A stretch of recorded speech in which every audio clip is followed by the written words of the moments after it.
फैसलाबाद में एक एफआईआर दर्ज होती है जिसमें 4 पुलिस वाले डकैती करते हैं। ये तो 10 रुपये भी नहीं छोड़ते, आप 10 लाख की बात कर रहे हो। ये तो राह चलते मजदूर की जेब से 100 रुपया भी निकाल लेते हैं। ये लोगों की हिफाजत कम करते हैं, लोगों की जेबों की हिफाजत ज़्यादा करते हैं। इंसान के साथ इनका कोई वो नहीं है। इनकी फोकस और इनकी नज़रें जो होती हैं वो जेब के ऊपर होती है। शहरी जो हैं वो भी बेचारे बड़े डरे हुए होते हैं, वो थाने नहीं जाते हैं एफआईआर देने के लिए या पुलिस के खिलाफ कोई कंप्लेन देने के लिए।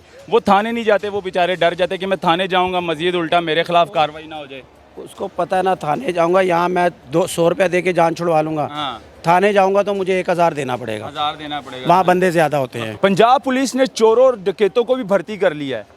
थाना समुंदरी फैसलाबाद में एक एफआईआर दर्ज होती है जिसमें 4 पुलिस वाले डकैती करते हैं और डकैती में उन 4 पुलिस वालों को मुलव्वस किया जाता है, जो कि चारों पुलिस वाले शलवार वाली जेब से 10 लाख रुपए निकाल कर एक शहरी से डकैती करते हैं।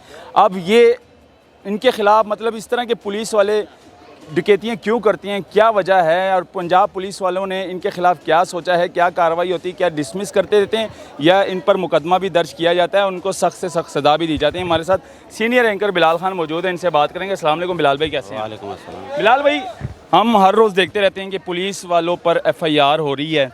कभी पुलिस वाले मंशियात फरोशों के साथ मुलव्वस होते हैं, कभी पुलिस वाले चोरों के साथ मुलव्वस होते हैं, कभी पुलिस वाले ख़ुद डकैतियाँ कर रहे होते हैं। ये क्या मामला है, थोड़ा सा इस पर रोशनी डालें।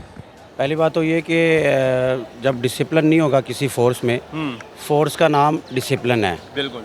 अगर किसी फोर्स में डिसिप्लिन नहीं होगा तो वो फिर फोर्स नहीं रहती। चाहे वो पुलिस फोर्स हो, चाहे वो आर्मी हो, चाहे कोई भी फोर्स हो, डिसिप्लिन का होना बहुत ज़रूरी है। और ये जो आप कह रहे हैं कि 10 लाख रुपया शलवार की जेब से निकाल लिए, ज़ाहिर है लालच आ गई होगी, दिल में ऐसा ख्याल आ गया होगा। ये तो 10 रुपये भी नहीं छोड़ते, आप 10 लाख की बात कर रहे हो। ये तो राह चलते मजदूर की जेब से 100 रुपया भी निकाल लेते हैं, 50 रुपये भी निकाल लेते हैं। हम लोगों ने, आप लोगों ने इस चीज़ को रिपोर्ट भी किया होगा, आप पता तो है। तो जब एक आदमी 100 रुपया किसी इदारे का वो नहीं छोड़ा तो 10 लाख तो बहुत बड़ी दूर की बात है। मैं कहता हूँ ये बहुत बड़ी डकैती इन्होंने की है। अगर ये की है तो पहली बात तो ये, अब इस पे 155C जो कि पुलिस ऑर्डर 2002 है वो डिलीवर नहीं होता।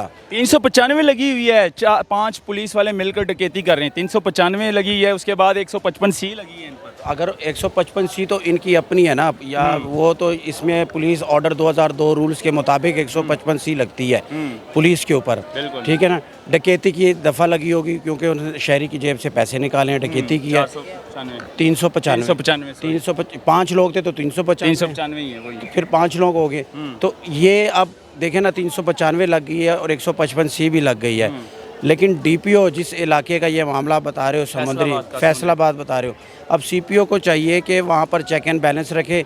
ये भी किसी शहरी ने शिकायत की होगी, उसके बाद जाके ये एफआईआर दर्ज हुई होगी। ज़ाहिर है 10 लाख की जो अमाउंट है। इससे पहले गुजरावाला में एक एफआईआर हुई थी, वो भी तकरीबन कुछ 5 पुलिस वालों ने एक ट्रक ड्राइवर से तकरीबन कोई 8 लाख रुपए निकाल लिया था, वो भी एफआईआर दर्ज हुई थी गुजरावाला। असल में ये मतलब हर शहर में ऐसे हो रहा है। ये ताड़ में रहते हैं ना, ये लोगों की हिफाजत कम करते हैं, लोगों की जेबों की हिफाजत ज़्यादा करते हैं। इंसान के साथ इनका कोई वो नहीं है।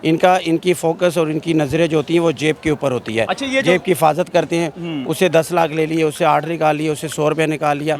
वो कहते हैं कि भाई आपकी जेब में वो गैर महफूज है, मेरी जेब में आ गए हैं, अब ये महफूज है। अच्छा, ये बड़े बड़े नाकों पे तो इस तरह हो रहा है, लेकिन जो गली मोहल्लों में जो गश्त कर रहे होते हैं, मोटरसाइकिल सवार होते हैं 2 पुलिस वाले, वो गली मोहल्लों में जो लोग गुजर रहे होते हैं, शहरी गुजर रहे होते हैं, उनको भी बाकायदा तौर पर खड़ा करके उनकी तलाशी ली जाती है, उनकी जेबों से पैसे निकाल लेते हैं और उनके जेबों से। लेकिन डीआईजी ने भी इनके खिलाफ जो है ना सख्त बयान दिया है कि मैं अगर कोई पुलिस वाला इस तरह की हरकत करता है वो नौकरी से भी जाएगा। इस बार डीआईजी तो लगा हुआ है ना, फैसल कामरान तो काम कर रहा है, 155C का आज़ाद इस्तेमाल कर रहा है, बहुत ज़्यादा कर रहा है। लेकिन ये जो नाके लगे हुए ये डाके हैं, ये नाके नहीं, ठीक है, ये डाके हैं भाई। जाके शहरी को खड़े कर देना, बीवी समेत उसको उसकी तजलील करना, बीवी के सामने उसको गाली निकालना, बुरा भला कहना। ख़वातीन साथ होती हैं, तलाशी लेना शुरू कर देते हैं।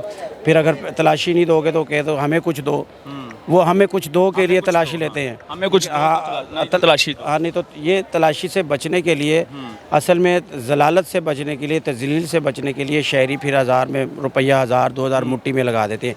ये मुट्ठी गर्म करने की इनको आदत पड़ गई है।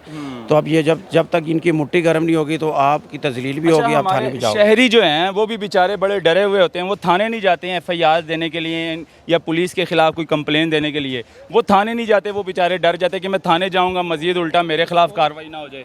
उसको पता है ना, थाने जाऊंगा यहाँ मैं 200 रुपया दे के जान छुड़वा लूँगा, हाँ, थाने जाऊँगा तो मुझे 1000 देना पड़ेगा। 1000 देना पड़ेगा। वहाँ बंदे ज़्यादा होते हैं, ठीक है हाँ, बिल्कुल ऐसे वहाँ मुहर्रर होता है, नायब मुहर्रर होता है, संतरी होता है।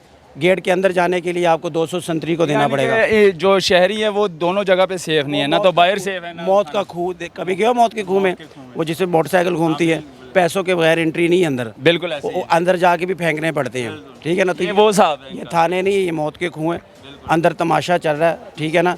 सबकी आपने ऑपरेशन में जितने भी मुहर्रर के कमरे में बैठे हैं सब ने अपना अपना हिस्सा, बकरा होता है वो इंसान नहीं समझते, वो कहते हैं वो बकरा आ गया है, ज़िबा करो। बहुत शुक्रिया बिलाल भाई, आपने हमें टाइम दिया। नाज़रीन, ये हालात है, पुलिस को ठीक होना चाहिए। IG साहब और DIG ऑपरेशन फैसल कामरान साहब को चाहिए कि अपनी जो पुलिस डिपार्टमेंट है इनकी ये ठीक करनी चाहिए, ना कि थानों को खूबसूरत करें, ना कि थानों को ठीक करें, अपनी डिपार्टमेंट को ठीक करें। इस तरह की अगर पुलिस वाले काली भेड़े अगर पुलिस में मौजूद होंगी तो इसी तरह पुलिस का नाम बदनाम होता रहेगा, इस वर्दी को ये बदनाम करते रहेंगे। नाज़रीन, आप लोग क्या कहते हैं मेरे इस वीडियो पर? आप लोगों को क्या कभी पुलिस वालों ने तलाशी के दौरान कभी लूटा है? पुलिस वालों ने कभी आपके जेब से 2000 या 1000 या 500 या 100 निकाला है? तो ज़रूर मुझे कमेंट सेक्शन में बताइएगा। मुझे दीजिएगा इजाज़त, अल्लाह हाफ़िज़।